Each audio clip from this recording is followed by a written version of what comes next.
Welcome back to the 100 Club, and we are previewing the Women's One Day International World Cup starting this Friday on the 4th of March. And we are joined once again by the fantastic Poulami, expert in all things women's cricket. Poulami, how are you doing? Hello, I'm doing fine. I'm not an expert, just to clarify.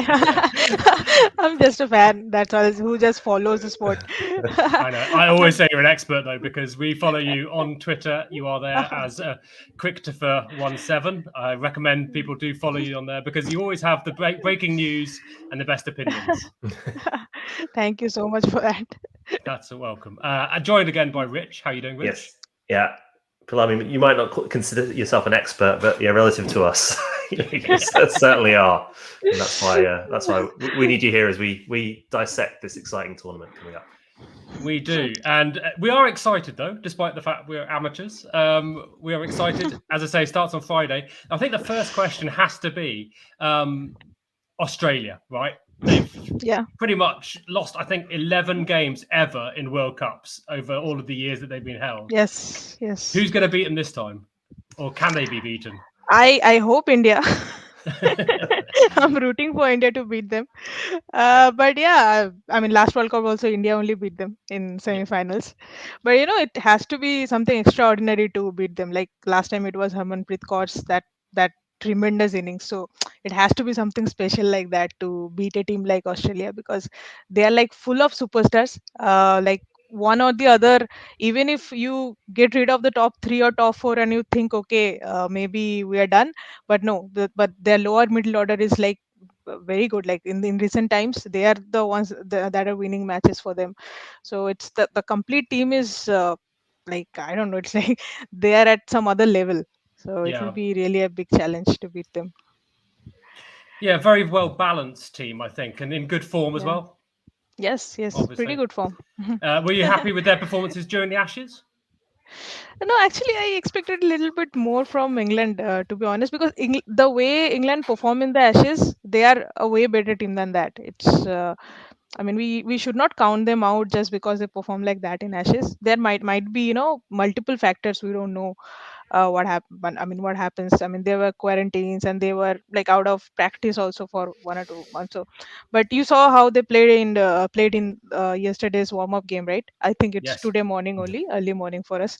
So you see, they posted 3-1-0, and I think it will be a different England team in the World Cup. It will not be similar to what we have seen in Ashes. So they are also like one of the biggest contenders for the trophy again. I mean, they are the defending champions, and they will be doing good, definitely. Yeah, I think it's heartening that they posted that 300 score in the warm-up game, because it was the batting that was letting them down in that Ashes series. I think they actually bowled quite well through the 3 one-day games, but just couldn't do it with the bat. Go on. No, I was just saying that both were not clicking at the same time. In the first T20, they batted really well, but they didn't bowl well. And then in the next few, in the ODIs, they have, bowled really well, but couldn't bat well. So yeah, it was a little bit disappointing. We thought that will be a better contest, but yeah, let's see. Yeah. So I was just going to touch on the format, Tom, because you've said it's all about who beats Australia, and in a sense that's right, because it's an 18 tournament. It's Australia, England, New Zealand, India, South Africa, Pakistan, West Indies, and Bangladesh make up the sides, and they're all going to play each other in a round robin, 7 matches each, and then the top 4 are going to qualify for the semi-finals, and then the top 2 meet in the final. So I think we're all in agreement that Australia are going to have one of those semi-final slots, right? Yes, definitely. Yeah. So that is 100% confirmed.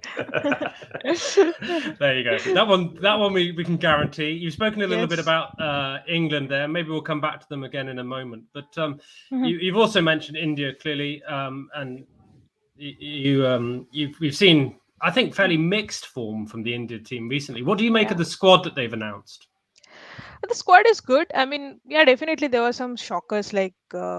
I think Jemima Rodriguez and Shikha Pandey, the 2 biggest exclusions, and there was a lot of talks regarding that. But as of today, I think we are going to miss Shikha Pandey more than Jemima Rodriguez, because Mm. our batting has come around pretty nicely in the New Zealand series. Like almost in every match, we posted 250 plus. So batting is fine. Like one or the other players are coming, and Harmanpreet Kaur is also back in form. So that is a like biggest relief for us, I can Mm. say. But yeah, I mean, I think the bowling department is looking a little weak. We couldn't defend 270 plus two Yeah. times, and even if the warm-up game, I mean, yeah, we won by 2 runs. There were a lot of confusion. That was another story. But yeah, finally got to know that we won. But South Africa almost chased it. So I think we are missing Shikha Pandey more at this point of time than Jemima Rodriguez. So yeah, that was a shocker, and it still remains a shocker. That how I mean, how did they leave one, like she's a in New Zealand conditions, Shikha Pandey would have been pretty handy Yeah. with her swing. But yeah, not So sure with what. Pandey absent, does that put more present pressure then on Gillian Goswami? To Yeah, take wickets at the top of the innings. yes, that does add more pressure to Julian Goswami. Actually, I mean, she needed a little bit support, because Meghna Singh and Renuka Singh Thakur both are pretty new to the international setup. I mean, they have been playing domestic from a long time, but in the international setup, they are pretty new. So, in World Cup, there will be high pressure matches and all those things. So, in that situation, we will only have Julian Goswami as our strike bowler, like we have seen in New Zealand series as well. She was the only pacer. So, naturally the trust goes towards the spinners more, and even the pacers didn't finish their quota in the last series. So, yeah, that is a gap that is there for sure. Yeah, and I mean, you mentioned the recent good batting form. Clearly, also Mm, we've had the unfortunate news about Smriti Mandana getting hit in yeah. the head during Yeah. some activity. So, have you heard anything more on how she's doing? She's doing fine. So what we got to know is it was the bouncer of Shabnam Ismail that had hit her in the helmet, but she was fine. But I think they anticipated a concussion later. I mean, late concussion. I don't know the medical term, but something like that. So for precautionary measure, they had taken her out of the game. I mean, she didn't come to bed, but as of today, she is doing fine, and she will be fine. Yeah, Thank God. well, yeah, Yeah. well, I think it'll be an important part of the squad, certainly, Smitty. Yeah. Being talked about as perhaps a top scorer for the tournament. Do you think that's a safe, she'll be up there, or do you think Yeah. that you have your eye on someone else to be the top scorer? No, for us, I think if India has to do well, Smriti Mandana is a very key player for us. Like she is, you can see that she's opening with Shafali Verma and then Yastika Bhatia. So like two young players, she's playing Mm. with two young players at number one and number three. So she's kind of taking a senior role. Plus, she bats with a really good strike rate. I mean, it's not like she anchors, like she has 90 plus strike rate. So that is also pretty much important for us in the top of the order, and the kind of responsibility she takes, and on the field as well. I mean, she kind of she takes the leadership role as well in the on the field. So she is a like really a key player for us. So she has to be fine, and she has to play all the matches for us to do good. There's been some criticism about Mitali Raj, and is she striking high enough relative to some Mhm, of her sort of younger colleagues in the team? Do you mhm. think there is pressure on her, or is she very much a fixture throughout this tournament? Yeah, she has fixed it a lot. I mean, there was a lot that there is always this criticism about her. So I mean, the problem is that the game has evolved so much in last 2 3 years, right? And it's also true that she's playing a lot of good young players around her, like 3 4 5, and Harmanpreet Kaur was not in really good touch in the last year. So maybe there were a lot of times we were having a collapse, and she was the only one who used to stand there.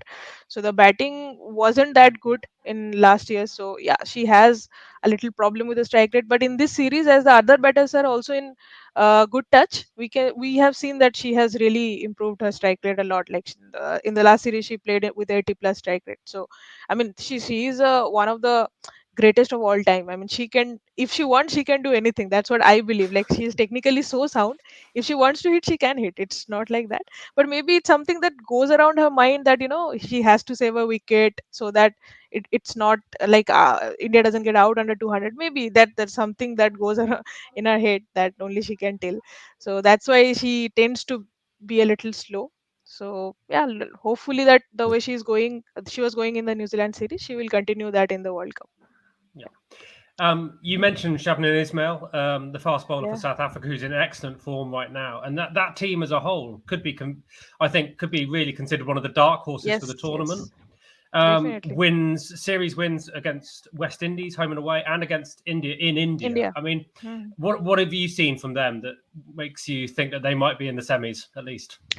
Yeah, they actually there are some players in South Africa team who can win you the match by their own. Like, Hmm. for example, Lizel Lee, Laura Woolward, then Marizan Cap and Shabnam Ismail. And even Sunil Luz. I mean, she is Hmm. an underrated player in my opinion. She is really like she silently performs with bat and ball and both, but somebody else scores more than her, or so. I mean, they take the limelight, but she has been doing that consistently for a lot of time now. So these five players, I believe, will be the key for them. I mean, if these players perform well, right, they can actually. I mean, I can see them reaching semi-final because these players are like really good touch in from the last year, and they have been. I mean, what can I say? If you see them before 2019, right, and after 2019, there's a huge difference somehow in their approach, in their mindset, in the way they go about in the field on the field. So all these things have really mattered in the last year for them, and if they continue that momentum, they will be a team to beat Yeah. World Cup. Yeah. I mean, they're growing in experience as a side. I Yeah. mean, they're Yes. out of the 8 qualifiers since the Mhm. last World Cup, they played the most number of games. They played Yes. Yes. 43 matches. You compare that with Bangladesh, who've just played 12 in that period. So, I think I'd agree with that. That core of that side has Mhm. really got some cricket under their belt in the last few years, and Yes. could be a Yes. very dangerous. I think that comes back to your original point. Poulami, if somebody's going to knock Australia off, then it's going to take Somebody a else. sort of a special performance on the day, and you could see sort of like Lizelle or Laura Volbart, Yeah. performing like that Yeah. in a knockout match. Yes. Yeah. Yes. Yes. And clearly, the last time the tournament was held in New Zealand, it was won by the hosts in Yeah. New Zealand themselves. Mm. For me, they put quite a lot of pressure on Sophie Devine as the main player. I mean, who else have they got? Do you think they stand a chance to retain or to have the home advantage? Yeah, they definitely have the home advantage the way they have performed. Last year it was looking like that they are not going good, but Mm. last April, their coach told something that he's not bothered about the results now because they lost back-to-back series against England, then they lost to Australia and quite badly, like they were not Yes. doing well. But it seems that their management had a plan and they were not bothered about the losses right now, but they knew that it will come together. And uh, their coach told that before going to World Cup, you will see a different team, and that has actually happened somehow. Okay, so they actually they have this massive advantage of playing domestics just before the World Cup. Mm. The entire December, The Super January, Smash. they Yeah. were the only team who were like playing back to back matches. They were Super Smash, and then they played HBC Shield, and then they have come to the India series. So they are like a pretty much prepared side compared to what Australia and England they played in January. I think February they were done, and India didn't play any matches in December, January. So they directly played in New Zealand. So they are like pretty prepared side, and obviously that home advantage is there. So yeah, they will also be a team to beat. I think Yeah. it is New Zealand and South Africa. One of them will go to semifinals. That's what I feel. I So don't So know we you about got you. mentioned. Well, I was go going to on. say you mentioned. You said Sophie Devine is the key player. For me, the key player in the New Zealand side is Amelia Kerr at the minute. Ah, yes, yes. She obviously sort of made her name as a bowler, but now sort of generally one of the best all rounders in the world, if not, some might argue the best. She Yeah. had I'm not sure if she had a failure in that India series, but No. she was scoring. It was the volume of runs, but also the pace with which she was scoring them as well. And she was a big reason why New Zealand were able to chase down those big 270 targets. So I Yes. think she's critical to their chances in this tournament. Yeah, and Yes. so I think we've had a chat there. We've got maybe five names who are the five for the semi-finals, some 5 for 4, if you will. But of the remaining teams, Pakistan, Bangladesh, West Indies, Mhm. who could be a shock? Who's the strongest of those three for you, Poulami? I think West Indies is the strongest of those things Mm. because they have this.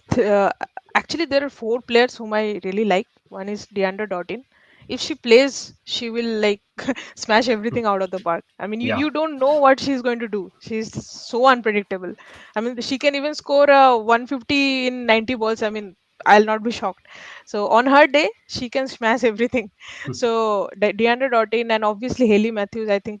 I mean, I like her the most among that team. I mean, with the ball and with the bat, she's really a key player. Plus, their captains, Tawani Taylor and Shakira Salman as the bowler. So these four players are like my favorites, and even Anisha Mohammed is there. So they also have a few good players. So yeah, Yeah, and I they think can we shock. should. Yeah. I mean, we talk about these other three. We should note that Pakistan in the warm-up game did beat New Zealand on over the weekend as Yeah, well. yes, So they're yes. coming in with a That bit of was form. fun. Oh, don't take me too seriously, Richard. I'm just trying to create a debate. I'm not saying they're out of it. Please, please, please, please. Our Pakistani viewers will be howling at the computer screen.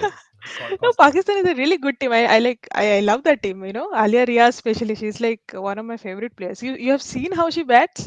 Like the entire top order will collapse, but she will still go at a hundred plus strike rate, and she can hit those big sixes. Yeah, I really love watching her. Yeah. So that is absolutely. also. I mean, yeah, Pakistan is also a good team to beat. I mean, they will perform good. I'll say. I mean, maybe not in semifinals right now. I don't see them, but yeah, they will be performing good at least. Well, the best thing about any World Cup is that you get a solid month of great quality cricket. So we're going to see it from the Friday, the 4th of March, through to the final on the 3rd of April, which is a lot of cricket to enjoy over Mhm, that period. mhm. I'm going to go back just to one last round of comments on Australia, because obviously they are huge tournament favourites and so forth. When it comes to sort of player of the tournament, for me, I want to say Talia McGrath is going to grip this tournament. Are you going to tell me it's Meg Lanning this time, or is it going to be someone Uh, else? I see. The problem is, as much as I love Meg Lanning, if Meg Lanning is the player of the tournament, that means that Australia is winning the cup. Mhm. So that I do not want. So I'll let it go this time. So yeah, but if I can say, I think, Beth Mooney and Talia Magra, these two will be their best performance in the tournament, because they are just outstanding form. They're in outstanding form, the way Yeah, they're playing. And it matters, when you are in good momentum, so they will carry that. yeah. And if I'm allowed a home vote, then maybe Nat Siver, maybe also in Yes, awesome yes, form. yes, yes. Yeah, Rich, she who have you she got? she scored a Well, century. I'll stick with Amelia Kerr. I think maybe for player of the tournament. I think going back to the Australians, we talk about the other sides and we pick out sort of the 4 or 5 star players who can make a difference. The difference with Australia is it's 1 to 11. The whole side are at that level. So Mhm. they go into this as huge favourites. They had that 25 or 26 game winning streak, and they were pretty dominant against England as well. So they're going to take Yeah, some stopping. Okay. Are there definitely. any other bold predictions that we would like to make at this point? Go on. So, Bold Palom, prediction. who are your semi-finalists? Semi-finalist is Australia, England, India. These three are confirmed. And then one of South Africa and New Zealand. I don't know who. I don't think that's too controversial. We'll allow you that. We'll allow you the choice there between the other two. Yeah. Very good. Well, Poulami, thank you very much again for joining us here. Just a quick chat about the World Cup starting this Friday. If you can't see on the screen, by the way, the viewers will see that you've got a cricket link there, which is Cricket Queens. Do you want to tell us a bit about that? Yeah, so this is a handle that we have started in Twitter, and now we have a website as well. So it has all the live scores that is going on. Like we can have the live scores there, and also the main part of this is we have the schedules of the women's cricket, which is a very difficult thing to find if you Yeah. do not know. So these two are our main things, the schedules, and it also has all the analysis, match reports, and news and updates about everything. So yeah, Really if you Fantastic. good. need any news, you can come there. I will stick the link in the description down below. And clearly, if whilst you're here, Poulami, we should also just mention the 100 as well, if you don't mind, being the 100 club as we are. Different. So, Yes. what did you make of the team retentions? Any shocks there for you? Yeah, the shock is Harmanpreet Kaur is not retained after the Mm. WBL she had, so that is one shock. And another is, I think what I can understand is they have retained the players that were originally drafted before pulling out, right? Yes, Like some, Ellis yes. Perry and Sophie Yeah. Devine in Birmingham Phoenix. Yeah. I can understand why they haven't retained Shafali Verma. Maybe she's not in a really good touch like the way we know her. She will definitely come back in World Cup. You'll see. But no, that's true. She's a big tournament player, Yeah. So yeah, but then it will change. But no, after but we haven't seen Meg Lanning for Welsh Fire or Beth Mooney. We have only seen Alicia Healy in Northern Superchargers. So we don't know what happened there. Maybe there are better offers or something like that. I mean, I don't know how it happens actually.